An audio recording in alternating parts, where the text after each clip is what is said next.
शुभ साँझ प्रिय दर्शकहरू, मेरो नाम मणि काफ्ले हो र आज राति म राष्ट्रिय राज्यको आयोजना गर्नेछु। क्रोएसियामा नेपाली राष्ट्रिय अल्पसंख्यकले आफ्नै टिभी कार्यक्रम पाएकोमा र RTL ले नेपाली दर्शकहरूको बढ्दो बजारलाई मान्यता दिएकोमा मलाई गर्व छ।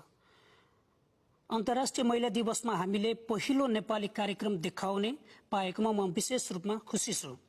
त्यसैले क्रोएसियामा बस्ने र काम गर्ने सबै महिलाहरूलाई उहाँहरूको दिन शुभकामना व्यक्त गर्दछु। त्यसैगरी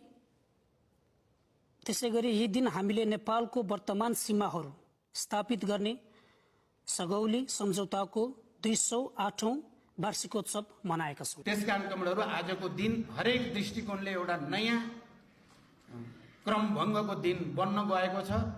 हामी सबैले मेहनत गरौं, हामी सबै एकताबद्ध हौं।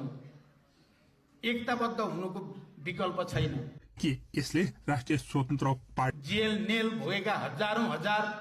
यसको मतलब यो हो कि चुनावको महिनामा कुनै समस्या हुने छैन, जब गणतन्त्रको राष्ट्रले ठीक निर्णय गर्नेछ।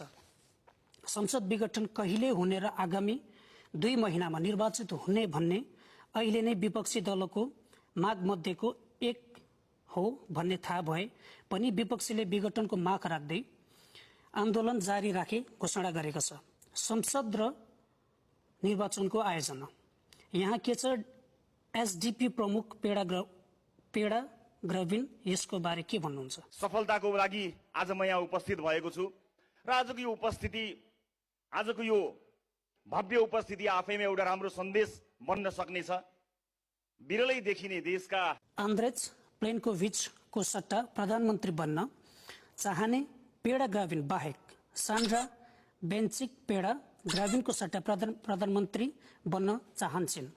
त्यसैले उनी एसडीपीसँग गठबन्धनमा चुनावमा भाग लिने छैनन्, तर स्वतन्त्र रूपमा। उनीहरूलाई हक अधिकार प्रदान गर्नुपर्छ भनेको छ, तर त्यो पनि अलिकति व्यवहारमा भएको छैन। त्यसैगरी अहिले हामीले श्रमकै कुरा गर्दाखेरि हामीले मौलिक हकमै श्रम सम्बन्धी हक भनेर धारा 34 मा हाम्रो व्यवस्था भएको छ। त्यसमा के व्यवस्था भएको छ भने हाम्रो मातृभूमिबाट अन्य समाचारहरू मध्ये